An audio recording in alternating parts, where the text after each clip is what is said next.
Garden Doctor. Hello. Hello. Are I'm we looking on? at yes, we're on live here in person. Hey, look at that.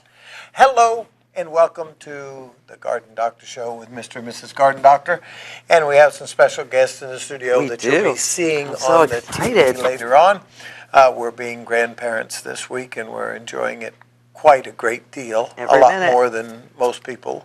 But because we have the greatest grandchildren. That's right, of course. Have the pleasure of enjoying it more than most. So we had them help us do some plantings in the garden. They're going to do a lot more. They have no idea what this grandchild slavery is all about. They're about to find out. They're about to find out. Yeah, I really need some things put up in trees, so I'm going to sling one of them up there. Oh. And I need the roof washed. Is that what you're going to have them do? Okay. Washed, and I think I could put one on one side of the roof, one on the other side of the roof, and they kind of counterbalance each other. Okay, Put scrubbing clothes on them. Have you checked this out with their parents yet? No. You don't want to do that. You do that after the fact. You know what the kids did this weekend? Yeah. So. Okay, gotcha. But anyway, we are live. This is the Garden Doctor Show, and I want to apologize for missing the last Garden Doctor Show. I believe that's the only show, even with my health issues and my wife's health issues, that we have ever missed. And we can't really apologize. Well, I was in pretty bad shape. Wasn't that graduation night? Well, it was graduation that we just barely made, but I was also pretty rough. He was. I had an infection. And a reaction to a medication. Let me tell you, this is serious, serious business. If you need to know the side effects on there. Read them, please. So that you are not predisposed to invent them in your brain, which everybody can do on occasion. But you start to question yourself. I mean, oh my gosh, am I just getting sick? Tell somebody to please look at the side effects and keep track of them. And if I start complaining about some of them, minor changes in appetite or tiredness, let me tell you, this one really took me out. We won't say the name, but it's a diabetes medication. And it's one of the newer ones on the market, and it can work for 1,000 people. But if you're that one, and you have or two in 1,000 that it doesn't work for, extreme sensitivities to medication. I do. I tend to be more sensitive since the fire and all of the morphine business and everything. So I do have some issues, and I have to watch it more carefully. So I tend to take a small dose to begin with. I take a quarter dose of everything for a couple of days to see, because I have had some severe reactions. But this one snuck up on me. I didn't really see any difference. It was hard for me to tell because you had been diagnosed with the flu. Then it turned into an upper respiratory infection, which is not uncommon. And we didn't think that was actually one of the side effects of that. Heart sac problems and. But you're here. You're here now. You're doing better. And I seriously wasn't sure if I could make it from my truck to the house. I wasn't sure you were going to make it. Period. If I was really hit. And you can die from the side effects of many of these things. So you need to be aware of don't just ignore them and just assume because your doctor assigns it to you that they have checked all of the interactions. Get online, have somebody get online and check to see if those medications are compatible with your medications, and then know the side effects, and let somebody else keep that list and be monitoring you. Because I have heard the doctors are not going to call you up and say, hey, how you feeling today? I have heard it said that in every medication is a little bit of poison, and that is true. And for some people, there's a lot of poison. And sometimes that little bit of poison in the wrong person can really cause a problem. Very, very much so. The other thing that I wanted to mention to you is your well. If you live outside the Connersville City area and you are on a well, and particularly if you are anywhere where there is runoff or close to a river, a creek, or a stream that tends to swell or flood during these heavy rains that we've been having, you very, very much need to have your well checked. It's not a bad process. It's not an involved process. It's not even expensive. How did you do that? I did this. I actually got online how to test your well water. And the Indiana Department of Health, you can print off a form, and there are 3 different tests you can check for. One is nitrates, which is very important when we have a lot of fertilizer use and that kind of thing. When you're surrounded by farm Groundwater, fields. yes. And then there is a test for metals, heavy metals. It's lead and copper and Zinc, a couple everything. other things. Yeah. And then the third one is for bacteria, different types of bacteria. And there's different ways that you perform, a sterile catch, almost, like a urine test. But you have to follow the directions. I filled out the form and, of course, set the payment. They send you the test bottles with the instructions on how to collect the water from where, and you fill out the form, send it back in, and they email you and mail you a wonderful report about the status of your water. Now, our nitrates were low, within the very low part of the range, so that was great. And then the metals was very low, that was wonderful. But they said we had just recently had flooding, which we've had a lot of this spring, and they said we did not pass the bacteriological part of it. Now there are, it did not have the E. coli or anything checked. It was something below that, but that can make you sick if and I don't know what all is in it, but they recommend that you disinfect your well.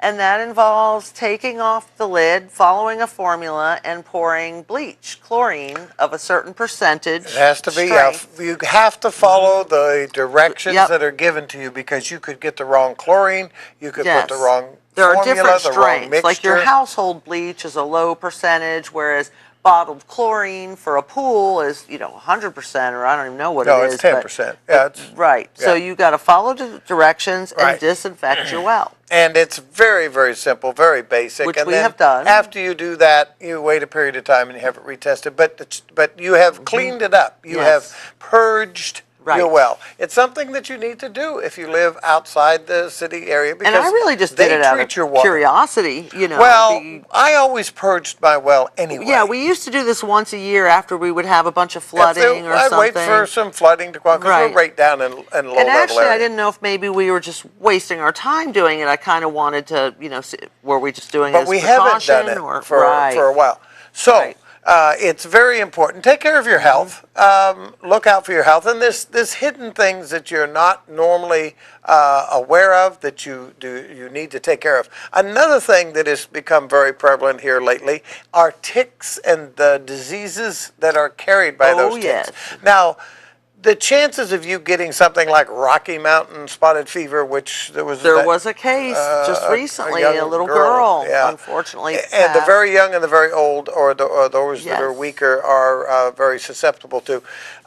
But regular ticks in your yard can carry all sorts of diseases, and one that you do not want is Lyme disease. Oh my, and so hard Lyme to disease diagnose. is horrible, and our poor little dog had Lyme disease. Yes, he did. We were able to catch it early enough, Yes. and he is cured from that. Yes, and he you is. can be cured if caught early enough, but do not ever assume that a tick bite is not something you should very carefully watch, and that you should monitor, have somebody else look at if it's somewhere where you can't see. And if you see a bullseye around a bite, you go immediately to a doctor. And or if you even start emergency feeling room. oddly, even if you don't see a bullseye, go see a doctor. And it just going in and saying I may have Lyme disease is not sufficient. We have found out that there are many different tests.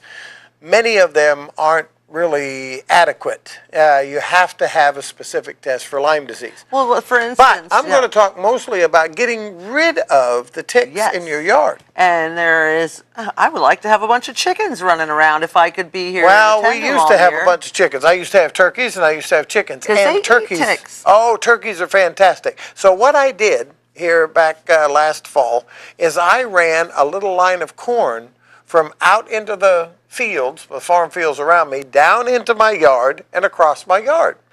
and the turkeys were Bring 'em they in, were yeah. gracious enough to come right on into the yard, and they And did there's a got to fine be 40 job. of them Oh, out we where have we've 30 seen or them in 40 of 'em, herds, yeah. just or Yeah. flocks. I guess they're flocks. They can be herds if you want them to be. Okay. And so the ticks can be, they're extremely efficient in picking them up. But what you need to do to reduce the population or the chance of having ticks in your yard, and even spiders and any other insects that you're trying to decrease their population, is to clean up the debris. Yeah. Mosquitoes in particular are mostly in stagnant water. So if And you the have littlest thing can hold water, a bottle cap that's under something and you don't even that's see in the it. shade where it doesn't evaporate. Anything that's holding water is a breeding ground for mosquitoes and those diseases that can be carried by mosquitoes. Tires are so horrible. yeah, even after a rain, I know, we have some junk in our yard, no doubt, because of our collecting and our You got to get profession, rid of but- the leaves, the old leaves that carry over, any debris but from your dump plants. any containers, anything that's holding water. Tires are horrible because no matter which way you Yeah. put a tire, there's water in That's it. why Dad has holes drilled That's in those why your dad tires. has holes drilled in the Okay, tire. I thought he was going to make Because swings or there's something. absolutely no way to put a tire, so you Yeah. want to get rid of the tires and old cans and bottles and Now so forth this is like a that. live show. We're live tonight. Yeah, so you can call in. Call and, in. The number's on the screen, right? I tell you, I just ran into a gentleman when we stopped to get some water for up here down at the gas station. I told him, I said, hey, you are always telling me you want to call in. Tonight's the show. You said for me to remind you. He says, I'll be home at about 9 o'clock. Well, I got news for you. 9 o'clock is too late. Well, You have no excuse to be anywhere except sitting down, watching Watching. television when it's live garden doctor two night. things I'd like to say Are you is kidding me? Mrs. Strong, I know you've called, left a couple of messages. He hasn't had a chance to call you back, but we did get the message. And I there's a saw your lady- son at the auction. Oh, you did? Yeah. There's a lady on Vine Street who called having a problem. She just wanted your advice about birds pooping on her sidewalk. So we haven't forgotten about you. He can call. Well, come and there's by another look. lady that, and I'm retired. I really am retired. I told people now for 2 or 3 years I'm retired, and I'm retired, and I'm retired. And they would say, well, okay, we'll wait. I know. Till what? I don't know. The afterlife. Reincarnation, afterlife. I don't know what you're going to wait for, but I still do stop in and Yeah, give he'll do advice advising and consulting and and- try to connect you with the right people and so forth. And I have a dear sweet lady that she was in the hospital for quite some time, and we got the gutters fixed, got somebody to fix that for her, and pressure washed her house and the patio and the deck out back, and she was so appreciative that she decided to name one of her new kittens after me. Oh, really? And this is not the first cat in Connorsville that's been named What's Harold. his name? Baldy? Oh, sorry. Harold. Yes, Harold. Oh, sorry.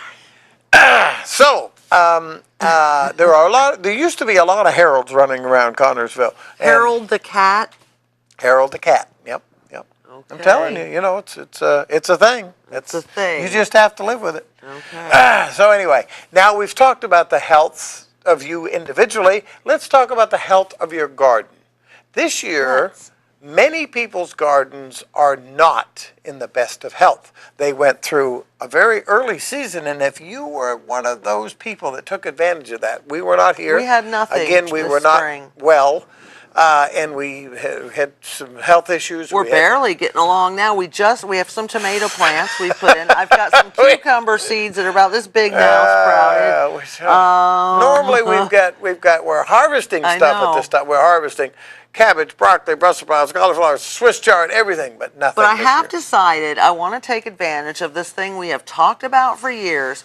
All those early crops, the broccoli, the cauliflower, Brussels Oh, yeah, the sprouts, fall garden. carrots, lettuce that you do in the spring, even the snap peas, which I'm never early enough to do. You can do again. I did 'em one year. We in had the tons of fall. 'em. You want 1 year. You can do all those crops again in the fall when it starts getting cooler again. And we've talked about it, but I've never actually done it before. Actually, no. You start You when start it's very late warm. summer. Yes. And then when harvest time You is don't when it's wait cooler. until it's cool. No, But that's you right. allow them to grow when it's warm, which means the plants grow rapidly, Yes. into when it's cool, which means that the diseases and the bugs and everything are killed off, and then they start forming their heads and the broccoli and the Brussels sprouts and everything, forming when it's cool, cooler, which is the ideal which temperature is for a them. fall crop, I guess. And Right. I normally, when you think about that, I think by that time of year, broccoli and that's all long gone stuff. But No, I would that's- love to try it again. That's what the fall. And that's our plan this year. We Yeah. missed out on spring. Let's have a fall. Well, and we still are going to have a pretty good crop. Yep. We're going to have a bunch of tomatoes Yep, out and a bunch of and cucumbers. we're putting out some watermelons here. Squash, zucchini, you can grow just Cantaloupe. about any time. Oh, that's right. We got to have some. You know, I haven't Why? even started Because they're the called zucchini. sugar bush. Sugar cube. Sugar cube. Sugar cube. That sounds like a watermelon. It We does have not two of our sound- grandchildren here in the studio What? with us today, and they keep reminding us the name of this cantaloupe is Sugar Cube because neither one of us can remember it. So thanks, kids. Are those our grandchildren? Yes, yes, they're here live on the show. Call in live with any of your questions. And Here he especially for sits. He's children. corralled. I Yeah, got him right there you here, go. nailed to this chair. And So- yeah, so you're calling me at home, so call me on the show. Yes. Ask me questions here. Okay. And we will try to answer them for you. Now, here in a little bit, when we approach the middle of the show, we're going to break away, and we're going to do what I promised you I would do a while back, and that was to find out what was going on the other side of the fence, The secret where those garden. big giant greenhouses are. Yes, the secret. And I tried to figure out why did they build those greenhouses so tall when You're growing a crop this they're tall. growing up. Well, that's what I assumed they were growing anyway, because I had heard that they're growing Lettuce, and greens, and spinach and so forth. And the greenhouse Right. roof was 20 foot tall.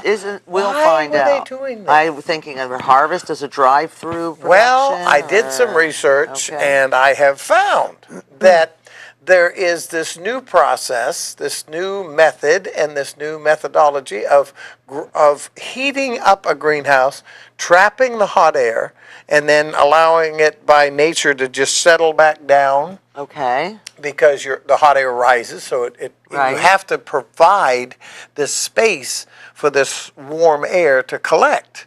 And then that warm air balances out during the nighttime. So that's the reason Okay. for that size up there.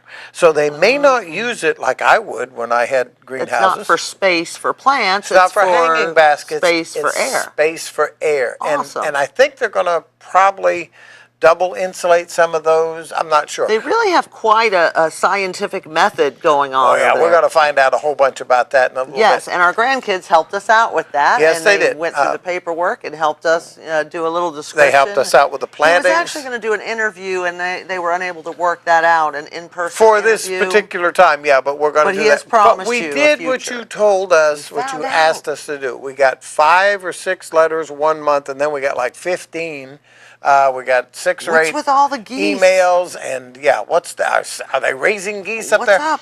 And the reason that they don't have the geese anymore is kind of neat too. Yes, so. that's but interesting. anyway, All right. we'll tease you with that. Now, so if you're raising a garden this year, it don't matter how big it is or how small it is, the best way to get a youth interested in your garden is to raise something that is freaky and unique. Something weird, Something strange. something funny. Something odd. You know? And I'm not talking about duck eggs, which are odd, by the way. You Very. can bounce them and not even crack them. Pretty odd. I'm talking about things I raised when I had my children, and they weren't interested in the garden. I raised beans that were like 3 foot long.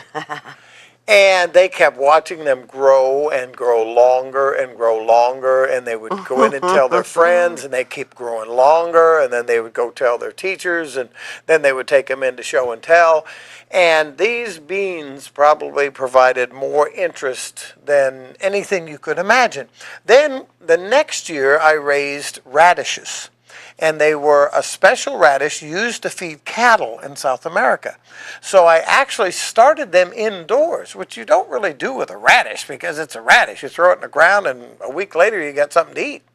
And these radishes, and they were labeled radishes, they got about this big. Oh, wow. And they were about the size of a turnip. And this was by July, but they don't stop growing because they're for feed. It's just bulk. You're growing bulk. And they just kept growing and growing.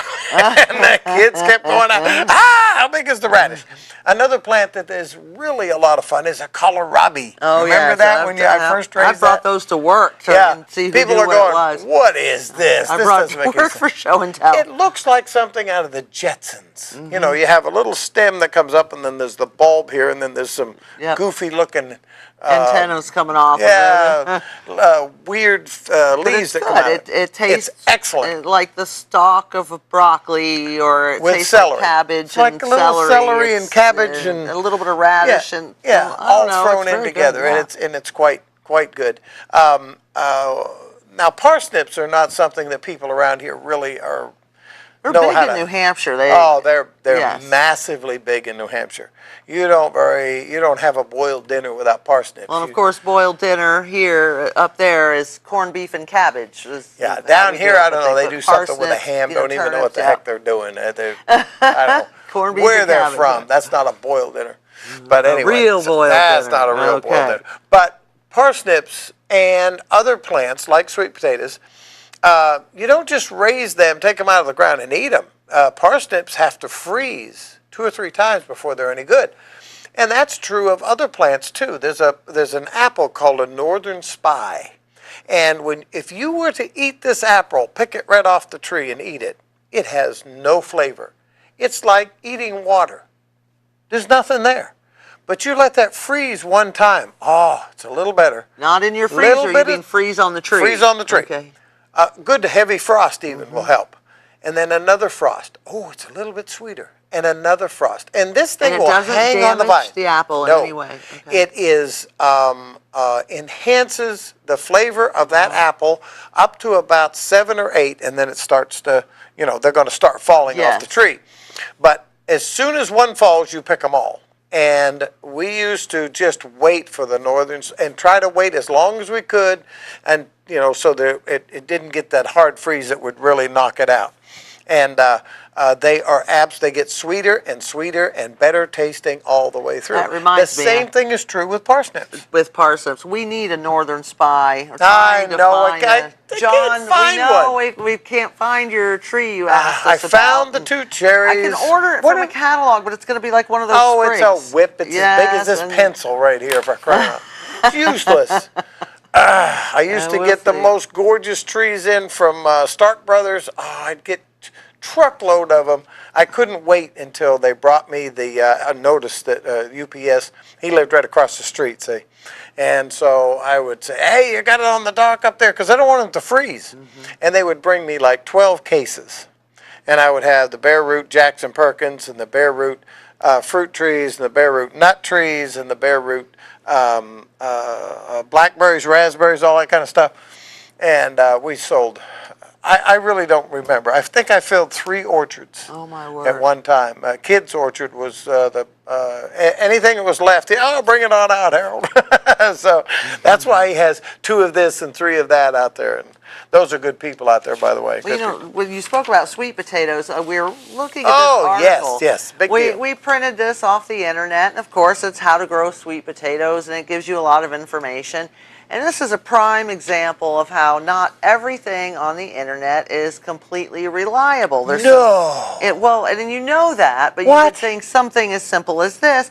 And people who comment on the article are calling them out totally that this is absolutely not true, and different one by one. You mean people over 90 can't be pregnant? No, I don't know. God. That's not what happened to Sarah, but but yeah, it talks about once you pick them, you can put it out on your table for about a week, and then that's about it. Well, you can keep sweet potatoes in storage. And you should keep sweet potatoes in storage, because until you put them in storage, they are not sweet. Until it does that the conversion. starch has to convert to sugar. And that it takes does about not happen 14 days in overnight. sweet potatoes. That's so- when it starts. The process starts in about 14 days. It actually takes, oh my gosh, we would pick them and dry them and separate them in September, and we would not eat the first one until Thanksgiving. When is that? That's middle of November. Well, I'll tell you what, And the best ones Or we would eat in Christmas. Easter. Oh, really? The best far? sweet potatoes you're going to eat, and that's why you had ham and sweet potatoes. Because the sweetest, the best, the ones that they made pies out of you kept them all through the Wow. winter. And these people saying, what'd they say? They can It said only keep it them on for your- 2 weeks It or only something. lasts on your table about a week. Ridiculous. Well, you don't put them on your table. You got So, to store them. somebody tried to put out an article of some information, and they got a bunch of responses from people who are gardeners long term. Let me tell you. And disagree with a lot of the information, and it seems like they know what they're talking about. When we So, do research, there you have it. when we try to look something up, I try and- to verify it in many other places. Yeah, you want to look and see if it says Purdue University on there and Right, where it reliable comes from. sources that you can count on as using them for reference. Now, if you want to look at other sources and make sure that there is some correlation between the two, that's fine. But you have to have a baseline, because if you don't, you can get some of the craziest information. Well, and the website here is thegardeningblog.net, which right there tells you it's a blog. Anybody can write an article. Well, Somebody wrote it, and blogs are everywhere. And they're So- trying to put something out there to be helpful, but it's just not that accurate. So. We actually, I had a sample of a formula for making a Christmas tree last longer, and it included kerosene. Oh, you're going to put kerosene That was part of the formula. Now, Does let it me tell you work? something. It actually does work as a catalyst in drawing it up Oh, into my. the plant. But do you But want you your don't Christmas want tree kerosene up inside the full plant. in your So, Christmas tree? Yeah. Wow. Now, so the K-roll syrup and sulfur and some other products that I mixed together, that was the blend that I made up that worked extremely well. It would extend the life. I used to only quite some time. ever have a live tree. And then I got to where, you know what, I just can't stand the needles. No matter what you do, you lose a bunch of needles. And Needles never bothered well, me. they stabbed me in the foot all through the year. Never bothered me. And we don't have little ones. Oh, I that don't live clean at up home, after. so- Oh. No, he doesn't do the housework, so of course it doesn't bother him. Are you funny? Call in, please. Yep, give him a us a call. call. And He's here. we're going to roll that Beautiful footage. bean footage? Yes, I knew you were going to say that. I always do. We're Which going to one? roll the footage Which here one in, comes in first? a few minutes. And Our that garden? is, it's actually, they're going to start at the garden, and they're Okay. going to go through the interview or the letter that we Right, received that from the up there kids in helped lieu of us an go through. interview. Okay. And then after that, we're going to make some comments about that. And in the meantime, see if you can figure out how to dial the number that is on the screen. Call your friends, Rotary call dial. your relatives and say, hey, get up. Well, we got to watch the garden doctor show. Well, our producer says, it's a live call-in show. If you're not going to have any callers that call in, Yeah, what are we live for? we might as well just do it and tape it. We could and be play it, vegetable. and, yeah, we can do it any time, but we want to do it in the evening. People are home from work, so Vegetable. give him a call. Could we be vegetable? Call my husband, please. Okay. Are you ready to roll? All right, we're going to the garden. Hello, and we are here at the home of the Garden Doctor and Mrs. Garden Doctor, of course, because I live here too. And luckily, we have had some help this weekend. Our grandson and granddaughter are here from Indianapolis. This is Joe, and you will meet Melissa here in just a moment. Now, last evening, we tilled up this section, and we planted some plants, and it looks like we have a pretty good mixture of things going on. So, Joe, tell me, what is it you guys planted over there? We planted tomatoes. You planted tomatoes. Did you have more than one variety? Yes. Okay. And now, who dug the holes for that? Did you? No, Grandpa did. Now, did he dig them deep? Mm-hmm. Okay. Now, why did he dig the holes deep? He digged them deep so that the tomatoes' roots can grow out. That's right. The more of the tomato plant that you plant underground, the more it can put out good roots to be a good, strong plant. Now I see some quite colorful cages. I haven't seen a purple one before, but what is the purpose for putting a cage on the tomato? So that the tomato plants can grow bigger, and when they get big, the tomatoes are easier to pick off. That's true. Also, and when the plant gets bigger, it needs some support at the base to hold it from falling over. Now also, as you can see, some of these other little plants that don't have cages, it's real easy to step on those if you're not paying attention. And these cages really make a nice marker so you can see where you've planted your plants. Now, what is it we have growing here, Joe? We have cantaloupe sugar cube. Sugar cube, that sounds like a really good variety. Now, a cantaloupe, that little plant will probably spread out all over the place, and it takes quite a while to make a cantaloupe, but the name sugar cube tells me it should be a really nice and sweet one if it works out okay. Now, tell me, what happens if I lose all my tags and forget where I've planted what? Was there anything I can do about that? You can look at my sister Melissa and her map. Oh, she made a map. Okay. Now, if you look at her map over there, she made a drawing of this particular square and where every plant is and the name of it. And you can orient your square here by where she wrote on the map that the fence is and where the grasses are, and then you will never forget where you planted what in case you need to know. Also, I forgot to mention over here, we have a rhubarb plant that was planted there, I don't even know how many years ago, and it returns every year bigger and stronger than ever. And I just actually cut one of those seed heads off of it because we don't want to let it go to seed if you're going to use the rhubarb stalks for any kind of recipe, which I personally never have, so I don't even know what to do with it.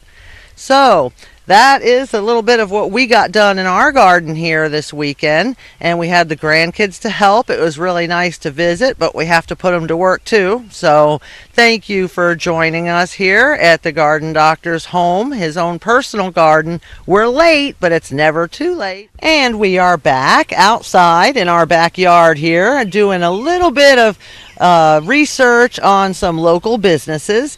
As you travel out of town, out of Connersville, on the right hand side up there on 1 is this business that has all the greenhouses that are lined up out there. And there was also a time we thought they might be breeding geese or something. We had no idea what's going on over there.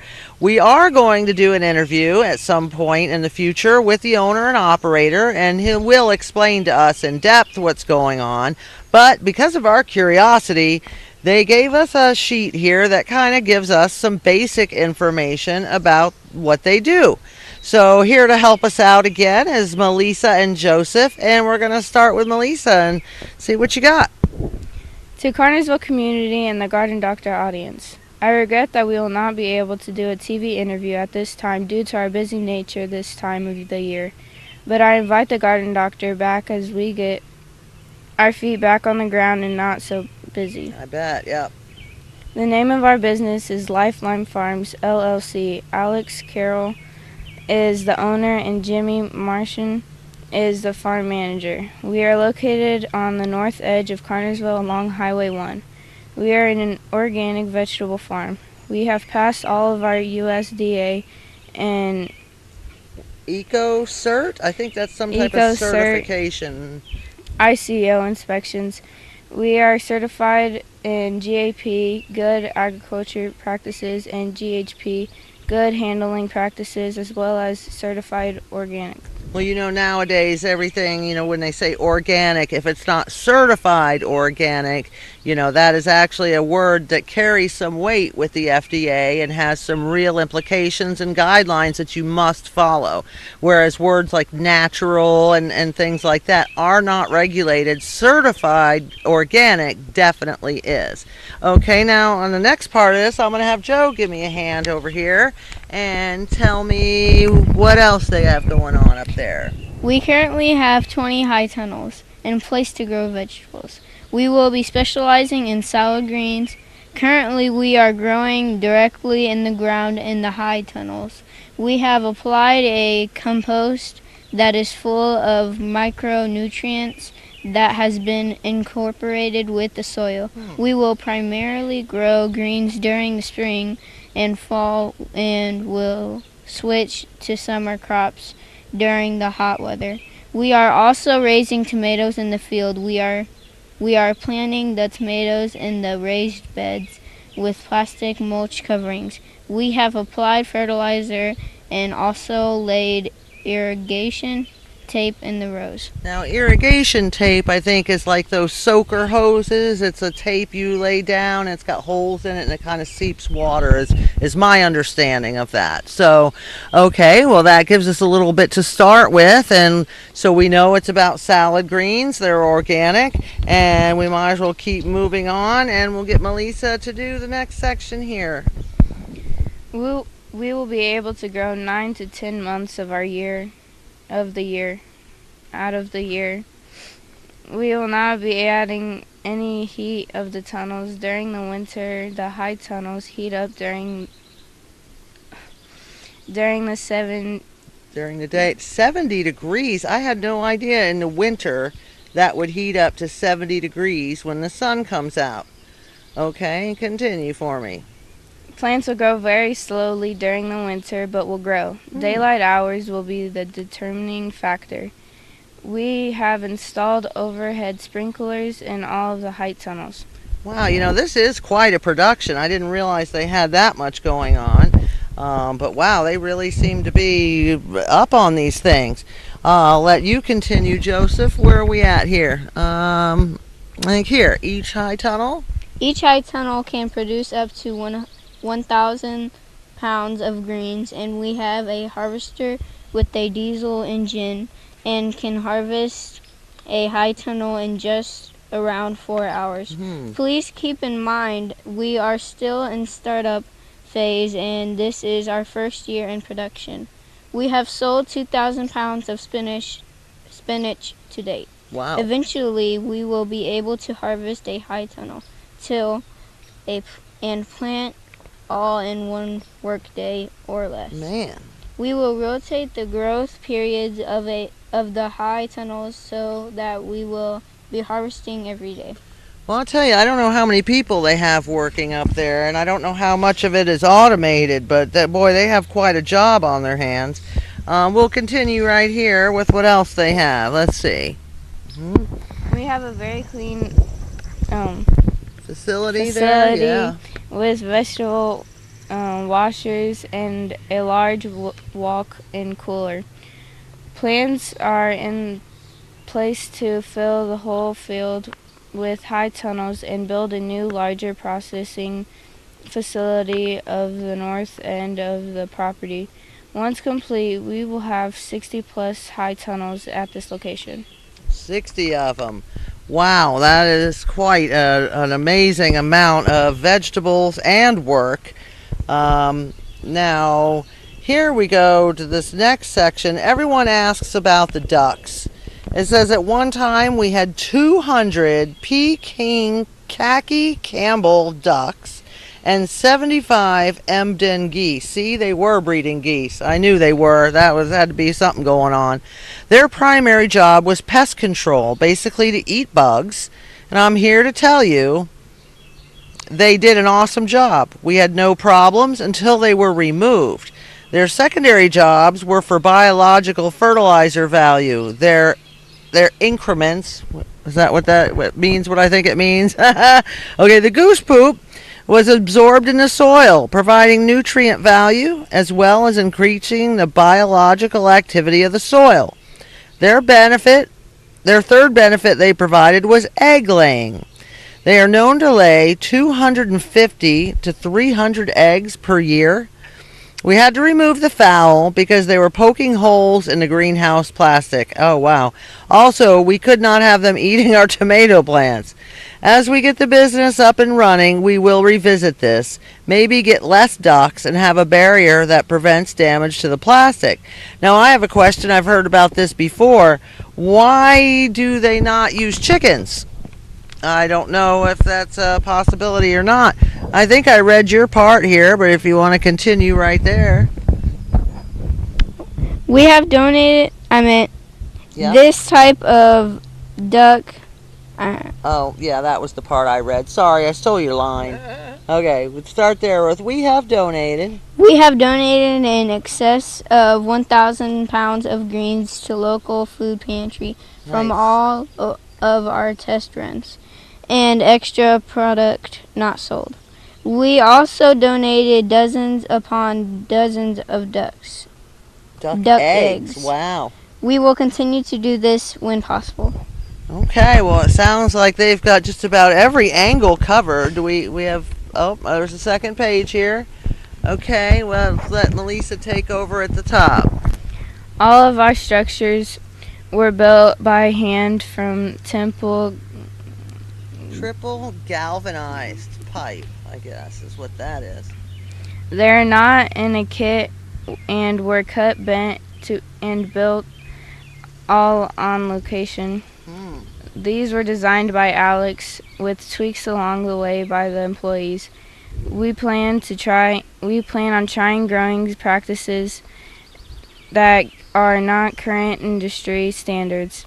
There will be a lot of failure starting out, and we recognize that. We understand that the last high tunnel built at this facility will be different from the first.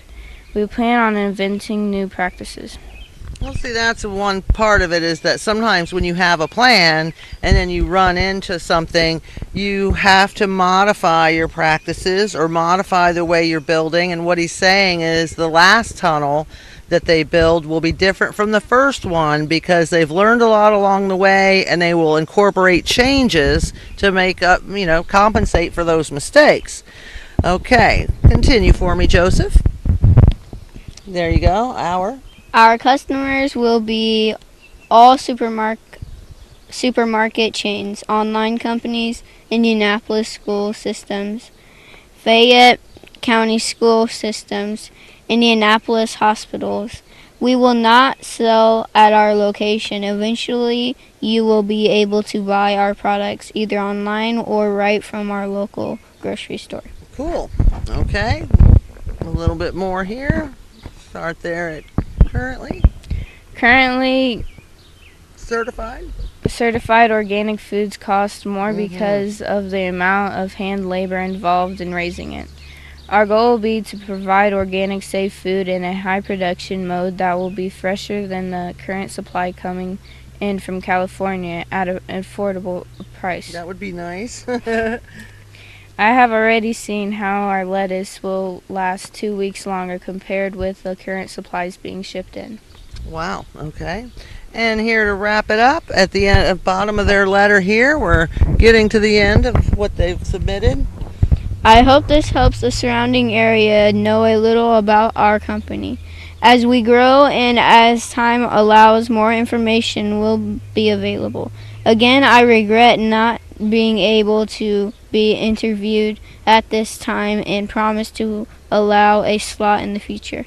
Looking forward to supplying a safe, fresh, and tasty food supply to you and your family in the future. Excellent. And that was signed and submitted to us by Jimmy Marchand, the farm manager. And the name of their business again is Lifeline Farms. So now we know, or we think we know, a little bit more about what is going on up there, why all the greenhouses, why all the geese, and now we have some answers. And I thank you kids for helping me and getting that information out. And thank you to the garden doctor for going out and setting up this meeting. And we look forward to our interview with them in the future. Thanks again. And now back to the studio. Back here. Here we are. Phone calls. Yeah, I know you're right there. Just right there. Just ready to dial. Punch the numbers. All right. Well, after watching that video, I'm going on a diet immediately. Oh, listen. Everybody hates to see themselves on film. We did get a was it email or text or I don't know. I think it was an email. We got a question while we were off the air. in regard to apple trees. Now, a lot of people have apple trees this year, and there's some big problems going on there, and that is because the season is all haywire. You got the warm season that came in early, and then it turned off cold, and then it turned off wet, then it turned off. We had a drought for a period there. We were dry as toast. So the trees are understandably confused, as are the bees that are trying to pollinate them. But if you do have some fruit, it's likely going to have some issues with disease, and the insect population is larger this year than under a normal year. So you're going to have to treat for insects and disease, because that black spot and the other things that affect your apple and make it deformed are out there. Now, you should have sprayed earlier, but if you did not, it's still time to apply a product called Home Orchard Spray. It's a very basic product. It's very simple to use, but remember, whenever you're using an insecticide or a fungicide, they have poisons in them. There are toxins in there. And I suffer severely from Agent Orange, so I'm here to tell you there's no joke here. So you want to wear protective gloves. Make sure the wind is at your back. Put on a mask. Don't spray where it's drifting at the neighbors if you can avoid it. That's always a very good thing. Now, you're going to spray, preferably, this is what you would have done. You would have sprayed at blossom set, and you would have sprayed after the bees have pollinated. You don't want to spray during that period of time. You want to avoid that period of time. And be very diligent about that, because we don't have enough bees as it is. We don't want to be whacking any of them. So then you wait until fruit set, and then you would wait until the fruit is at a certain development, about the size of a quarter. 3 applications. I think some people recommend 4, but I like to go with a minimal. If you're doing the lawns, you don't need 5 applications on your lawn, 2 or 3 is a plenty. Unless you have to have that perfect golf course green, then 5, I guess, but you're going to burn the lawn out eventually. And the fruit trees, again, I don't need an absolutely perfect apple.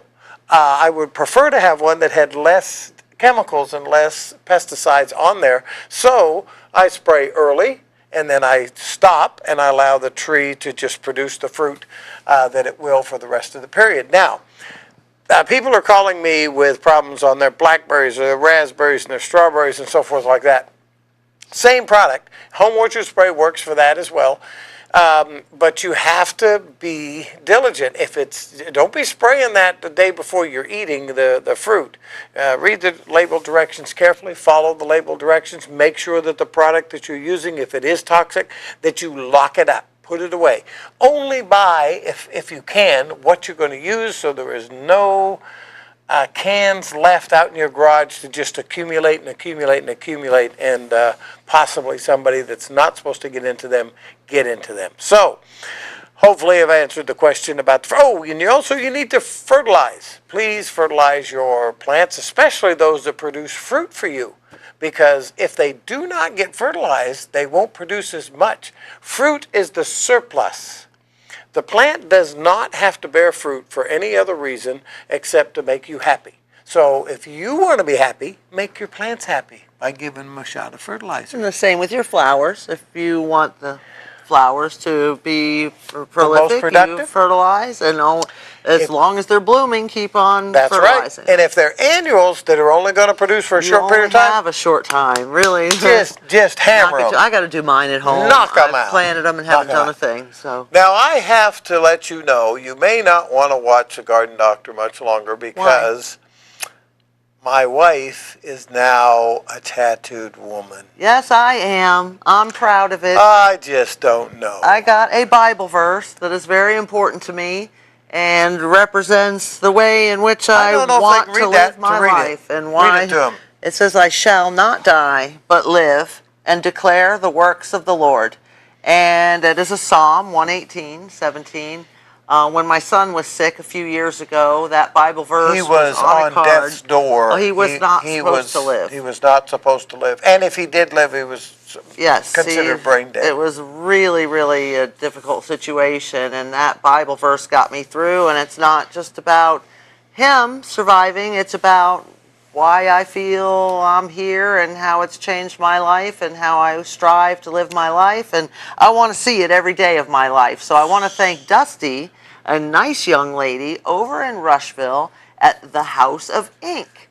And she is the one who did my, and you know, I went in here, I don't know what I was expecting. Some dirty, filthy place with people drinking and smoking and I don't know what I thought, but you go in and Some tattooed lady over in the corner that's kind of mine. No, you know, no. and it's a sweet little girl and really nice place. But we have a caller. We're going to so skip right over to the call. To that.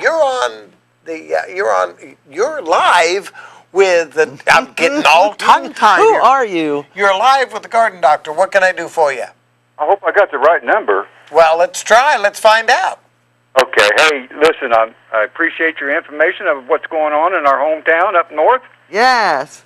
And I also like to, I'm sorry about your reactions to your meds, but the question is, what about herbal medicine along with a little bit of meditation? Well, now, herbs, I am a big proponent of. Yes, he is. I have always taken a great deal of them, and I believe that there is a solution in the herbal world for just about everything. Yes. But let me tell you something. I did not know how severely you can have a reaction based on some of the herbal medications. They need to be studied more. You have to be very careful because they can be the interaction and the reactions. But I take herbs. Several things. There were several things that I would not be without. That are proven to work, and you know, they milk are proven thistle to work for the liver. I really think that I have done well with. I reversed my diabetes by using herbs. So there are a number of things out there that I really feel very strongly about. But I will caution you that they also do interact with regular medications, and you need to look into that. Do your research, yes, as but he deeply as you does. can. And I appreciate the call very much. Thank you. I'm sure worried about him for a while. A little bit of poison and everything. All right. Yes, there is poison in everything. Yep. You're right. Thanks for your call. Thank you. We have another caller. We're going straight to that call. You're on live with Mr. and Mrs. Garden Doctor. How can we help you? I have a question about bee balm. Yes. Just reading an article about scarlet bee balm being an attractant for bees and hummingbirds. How tall does it grow, and are there any other varieties? Yeah, the Bluestone Perennials up north, you can order from them online, has a fabulous bee balm that is one of my favorites. They also have a new introduction that is even more attractive to the bees, and it is called bee balm for a reason. And it is also very attractive to the hummingbirds. Now, if you're going to use the bee balm for other purposes, it does not have the herbal concentration that you're looking for with bee balm as much as it has an attractant for bees. So if you're looking for it to use for the herbal part of it, you'll be looking at a different bee balm. There's one that's not the scarlet, that is, and also, by the way, the scarlet does come in a standard and a semi-dwarf. You know, I know this voice. This is my father. What? Hi, Daddy. Is this your father? Yes, this is my father. I honestly did not. How did he get on the? He saw it streamed on Facebook. Of course, Daddy. it's your father. Hi, Daddy. How are you? I miss you. I miss you guys too. We're going to be there shortly. Yes, we're going to be there shortly. Hey, we miss you a bunch.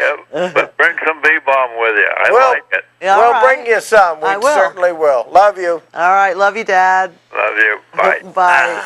You didn't recognize his voice, did you? That was your grandfather. At first I'm going, wait, he disguised it a little bit. I got to ask the station manager, how much of this show can he see? Because I am scared to death because I have not yet told my father I got to and I'm freaking out. My dad's on the phone. He's going to see it.